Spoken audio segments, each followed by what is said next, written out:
नमस्कार. कमी दाबाच्या तीव्रतेत वाढ, राज्यात पावसाचा जोर वाढणार. बंगालच्या उपसागरामध्ये निर्माण झालेल्या कमी दाबाच्या पट्ट्याची तीव्रता आणखी वाढल्या कारणानं राज्यात पुढील 24 तासांमध्ये मुसळधार ते अतिमुसळधार पावसाचा अंदाज वर्तवण्यात आलाय.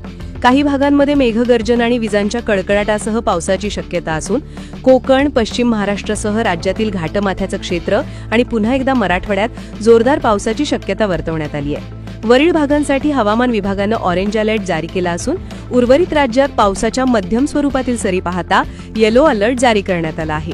ओडिशाच्या दक्षिणेपासून आंध्र प्रदेशच्या उत्तरी किनारपट्टीपर्यंत कमी दाबाचं क्षेत्र आणखी तीव्र होत असून वाऱ्याची ही प्रणाली किनारी भागावर येत असल्याकारणानं दक्षिण मध्य महाराष्ट्रापर्यंत पावसाची हजेरी पाहायला मिळत आहे. मराठवाड्यात पावसाचा अक्षरशः धुमाकूळ सुरू आहे. नदी नाले तुडुंब झाले असून धाराशिव, लातूर, नांदेड, परभणी, हिंगोली, बीड जिल्हे पाण्याखाली गेलेत. पावसामुळे अनेक महामार्ग पाण्याखाली गेले असून काही भागातील गावांचा संपर्क तुटला आहे.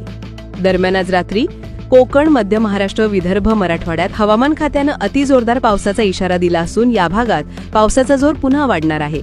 प्रादेशिक हवामान विभागाने वर्तवलेल्या अंदाजानुसार 28 सप्टेंबर रोजी महाराष्ट्रात कोकणातील पालघर, ठाणे, मुंबई, रायगड या जिल्ह्यांमध्ये अतिमुसळधार तर रत्नागिरी आणि सिंधुदुर्ग जिल्ह्यात मुसळधार पावसाचा इशारा देण्यात आला आहे.